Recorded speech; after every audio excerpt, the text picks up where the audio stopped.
Hello అందరికీ, మా ఛానల్కి ఫస్ట్ టైం వస్తే సబ్స్క్రైబ్ చేసి సపోర్ట్ చేయండి. వీడియో నచ్చితే లైక్ కామెంట్ చేయండి. Thank you.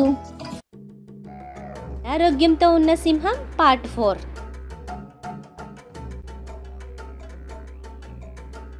ఇప్పుడు నక్క ఏనుగుని చూసి ఇలా అంటుంది, ఏనుగు మిత్రమా, ఇంకా మనకి ఎలాంటి సమస్య లేదు. బంగారు రంగు చేపని చూసేశాం. ఇక మీరు బయలుదేరండి, నేను కాసేపు ఉన్నాక వస్తాను అని నక్క చెప్తుంది. అది విన్న ఏనుగు, ఓ మాకు తెలుసులే, నువ్వు చేపలు తినటానికి ఇక్కడే ఉండాలి అనుకుంటున్నావు. కానివ్వు, ఇప్పుడే అనుకున్నా ఈ చేపలన్నీ చూశాక నువ్వు ఇలానే అంటావని.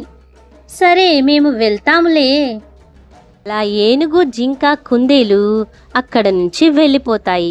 వెంటనే నక్క ఒక చేపను పట్టుకొని అంతే వేగంగా పరిగెత్తుతుంది. ఆగకుండా పరిగెడుతున్న నక్కని ఓ ఎలుగుబంటి ఆపుతుంది.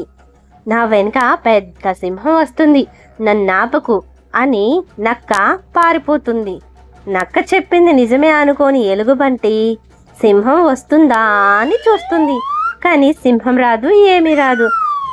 అక్కడ చేపను లాక్కుంటుందేమో అనే భయంతో సింహం వస్తుందని ఒక అబద్ధం చెప్తుంది నక్క. అలా తప్పించుకుంటూ మొత్తానికి సింహం దగ్గరికి వచ్చేస్తుంది. వచ్చేసా రాజా, వచ్చేసా, మీకోసం బంగారు రంగు చేపను తెచ్చేసా అంటూ సింహానికి తినిపిస్తుంది నక్క. అలా రోజు చేపలు తెచ్చి సింహానికి పెడుతుంది నక్క. అప్పుడు సింహం, నువ్వు లేకపోతే నేను ఎప్పుడో చనిపోయేవాడిని, నా మీద నీకు ఎంత ప్రేమ అంటూ కృతజ్ఞతలు చెప్తుంది సింహం. మీరు అలా అనకండి, ఒకప్పుడు మీరు నాకు ఆహారం పెట్టారు, అదే కృతజ్ఞత నాకు ఉంది అంటూ సమాధానమిస్తుంది నక్క. కొన్ని రోజులకి సింహానికి ఉన్న అనారోగ్యం పూర్తిగా తగ్గిపోతుంది. ఈ కథలో ఉన్న నీతి, మనకు సాయం చేసిన వారికి తిరిగి సహాయం చేసే సమయం వచ్చినప్పుడు అది నాకు చేత కాదు, నేను చెయ్యలేను అని ఎప్పుడూ చెప్పకూడదు. మీకు ఈ స్టోరీ నచ్చిందా? నచ్చితే ఖచ్చితంగా ఒక కామెంట్ చేయండి.